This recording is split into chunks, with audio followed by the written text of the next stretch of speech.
Just one more bite, Sophia. Please, for me. My sister Amanda's voice dripped with fake concern as she pushed the plate closer. The entire family watched, their faces a mixture of worry and judgment, as I fought the nausea rising in my throat. I was once a healthy 140 pounds, but over the past 8 months, I dropped to a dangerous 98. Not because I was starving myself, as Amanda had convinced everyone, but because every time I ate, my body rejected it. She's doing it again, Amanda announced to our gathered family, recording with her phone. Refusing to eat.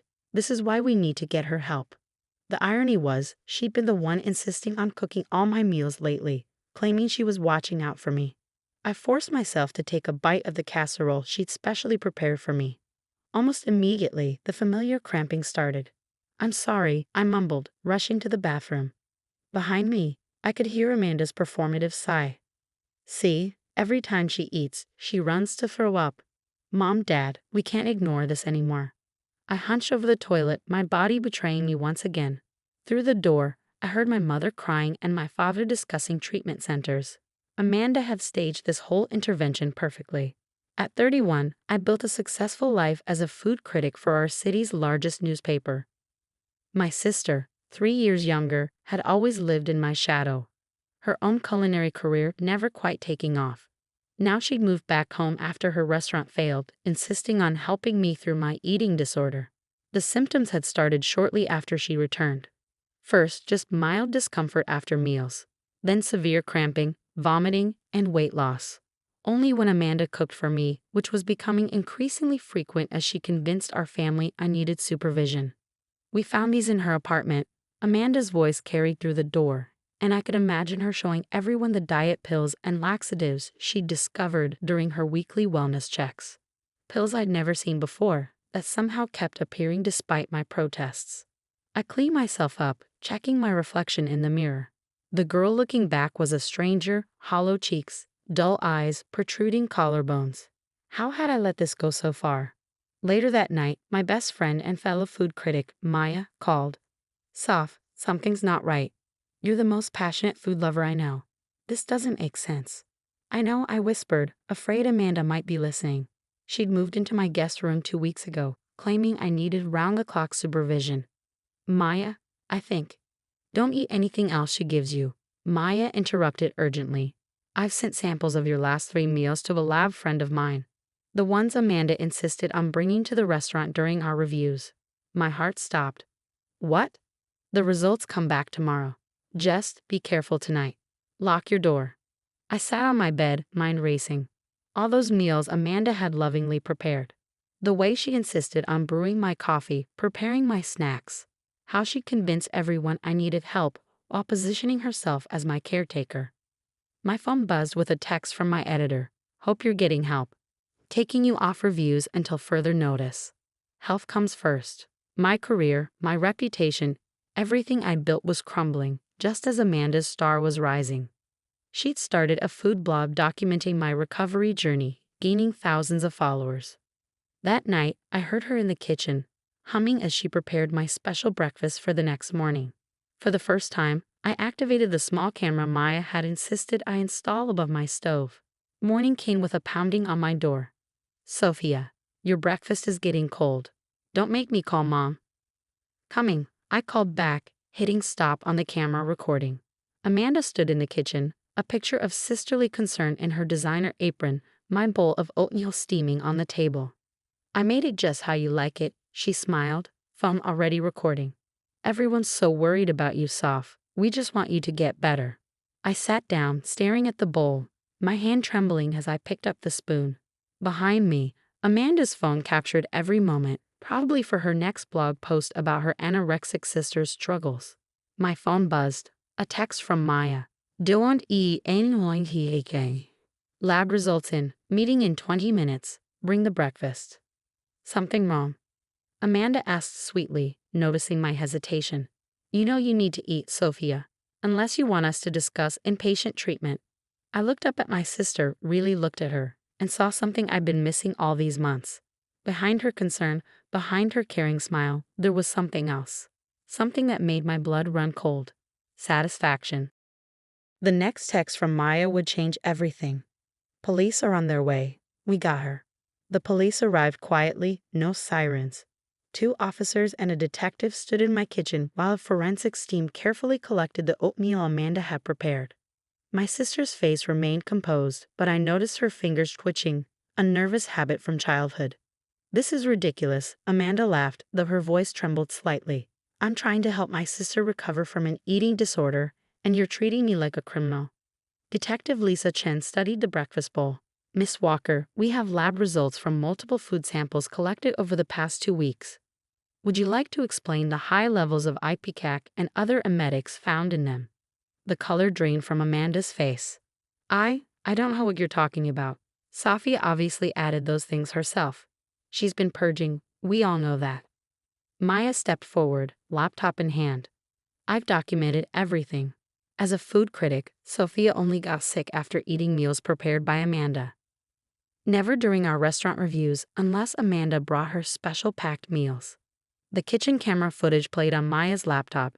It showed Amanda at 5 a.m. adding clear liquids from unmarked bottles to my oatmeal, methodically stirring them in. Her phone propped up, already recording, ready to capture my inevitable reaction. "You filmed me without permission?" Amanda's concerned sister act cracked, revealing something darker. "That's illegal.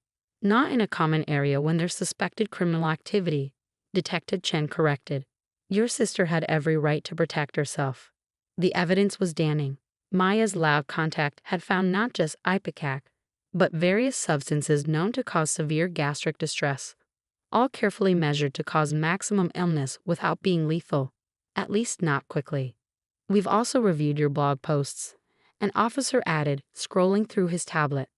"Detailed documentation of your sister's decline, building your reputation as a devoted caregiver while simultaneously destroying hers. Quite the performance." Amanda's mask finally shattered. "Performance? You want to talk about performance? She's been performing her whole life. The perfect daughter, the amazing food critic, while I worked my ass off in actual kitchens. So you decided to poison me?" My voice was barely a whisper. "Your own sister." "Poison is a strong word," she sneered. "I was helping you see how it feels to fail. How it feels when your body betrays you, when no one believes in your passion anymore. I just wanted you to know what it's like to lose everything."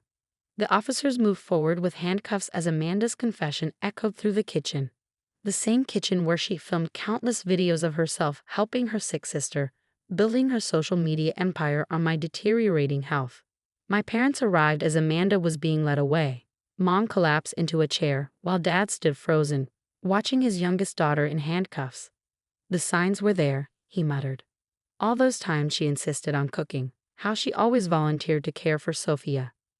She used our trust," Mom sobbed. "We believed her because she seemed so concerned, so devoted. We almost sent Sophia away because of her lies." Detective Chen gathered evidence while explaining the charges: attempted poisoning, premeditated harm, fraud for the monetized blog posts profiting from my illness. The investigation revealed Amanda had been planning this for months, ever since her restaurant failed while my career soared. Maya hugged me as the police finished their work. "I knew something was wrong when you couldn't handle spices anymore. You used to eat ghost peppers for fun. The real you would never lose your passion for food."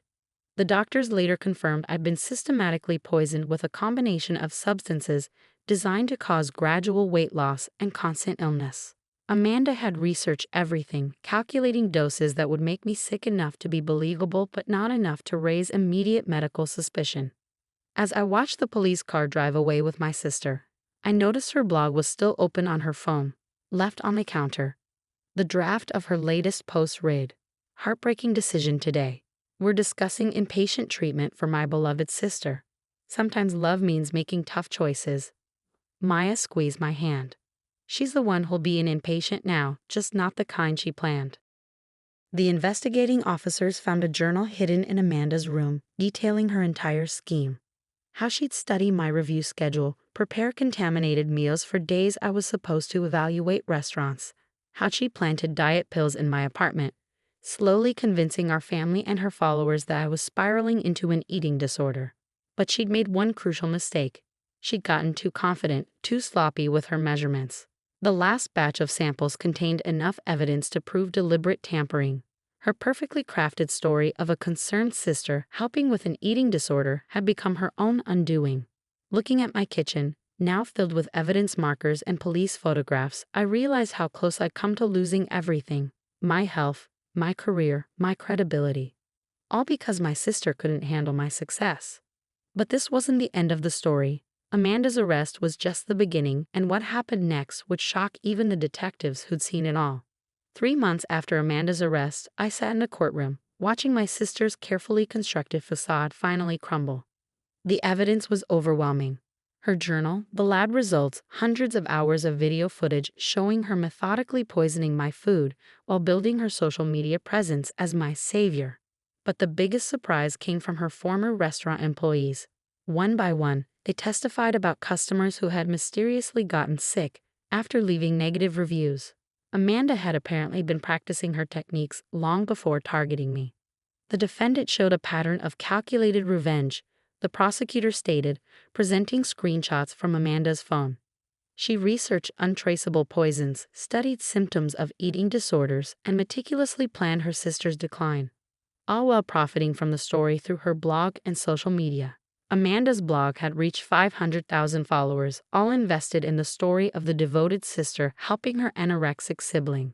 She earned thousands through sponsorships, speaking engagements, and a planned book deal about supporting loved ones through eating disorders.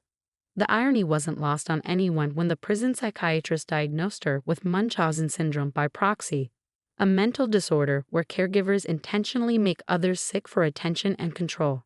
I'd returned to food criticism, my first review after recovery becoming the most read piece in our paper's history. Finding flavor again. A critic's return from the edge detailed not just the restaurant's cuisine, but my journey back to trusting food. Ms. Walker, the judge addressed me during victim impact statements. Would you like to speak?